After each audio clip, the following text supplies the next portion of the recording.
지난 2019년 2,500억 원 넘는 투자자 피해를 낳았던 디스커버리 펀드 사태 기억하실 겁니다.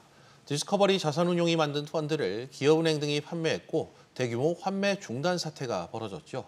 그러다 판매사별로 설명 의무 위반 같은 이 불완전 판매가 있던 것으로 확인돼 올해 초 기업은행은 이미 금융당국으로부터 제재를 받았습니다.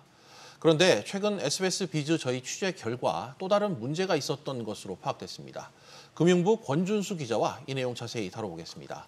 권 기자, 네. 방금 말씀드린 대로 제재가 좀 일단락된 줄 알았는데 디스커버리 펀드 판매 관련 어떤 문제가 추가로 드러났습니까? 네, 디스커버리 펀드 사태와 관련해서 IBK 기업은행 등 6곳의 판매사가 이번에는 공시 의무 위반으로 추가 제재를 받게 됐습니다. 예. 지난달 말에 열린 증권선물위원회에서 금융당국은 공모펀드를 사모펀드인 것처럼 꾸며 판매한 기업은행 등에 과징금을 부과했는데요.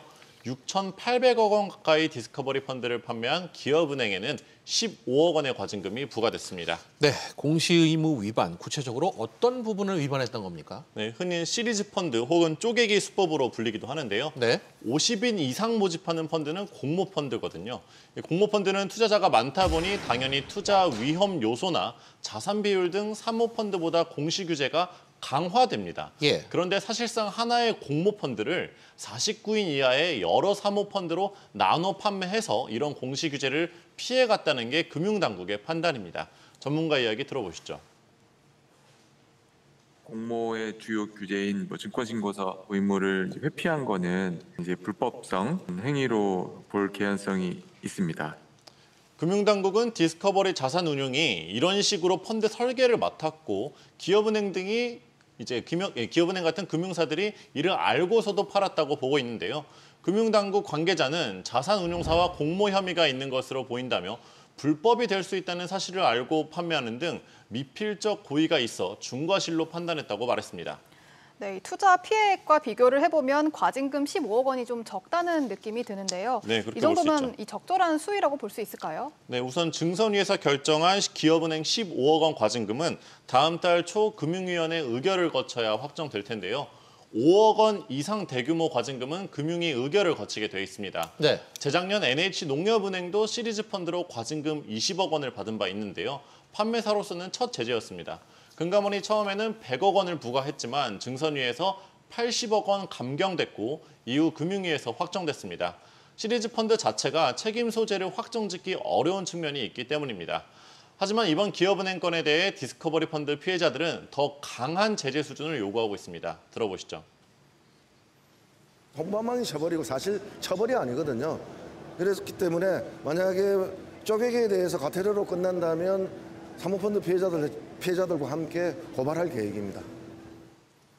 홍 기자, 방금 예. 말씀 아까 하셨던 것처럼 앞서 그 농협은행 시리즈 펀드도 과징금 수위가 점차 낮아졌는데 이 부분도 좀 그럴 수 있지 않을까 좀 불안한 것 같기도 합니다. 기업은행은 현재 그럼 이 부분에 대해 어떤 현재 입장입니까?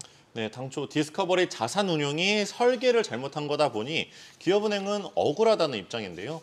기업은행 관계자는 금감원은 기업은행을 증권신고서 제출 의무가 있는 주선인으로 보고 과징금을 부과한 것이지만 기업은행은 주선인에 해당하지 않는다는 의견을 진술하고 금융위 회의 결과를 기다리고 있다고 밝혔습니다. 네. 앞서 말씀드린 중과실에 따른 미필적 고의냐 아니냐 이게 중요해질 텐데 기업은행뿐만 아니라 다른 판매사들도 비슷한 의견입니다. 권 기자, 이게 처음에는 문제가 드러나지 않았다고 들었는데 맞습니다. 어떻게 조사가 시작된 건가요? 네, 시작은 지난해 7월 감사원이 사모펀드 판매사들에 대한 공시규제 회피 조사가 제대로 이뤄지지 않았다고 금감원을 지적한 것에서 시작됐습니다. 예. 이에 맞춰 금융당국도 디스커버리 자산운용사와 기업은행 그리고 유안타증권과 대신증권 등을 검찰 고발한다는 계획인데요.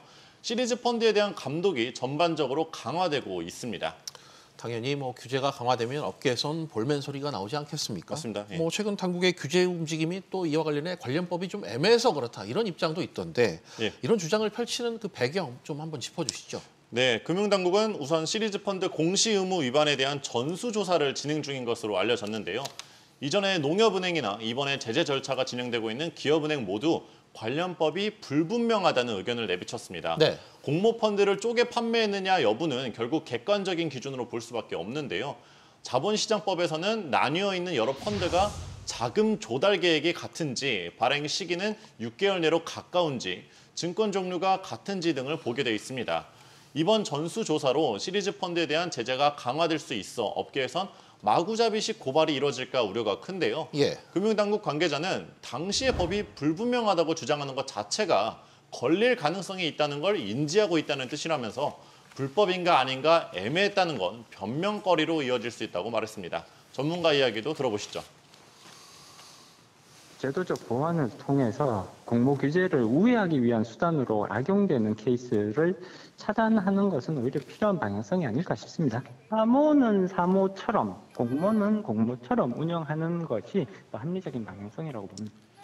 결국 필요하다면 관련 규정을 명확하게 정비해서 책임 소재를 분명히 해야 대규모 투자자 피해와 분쟁이 반복되는 일이 없어질 겁니다.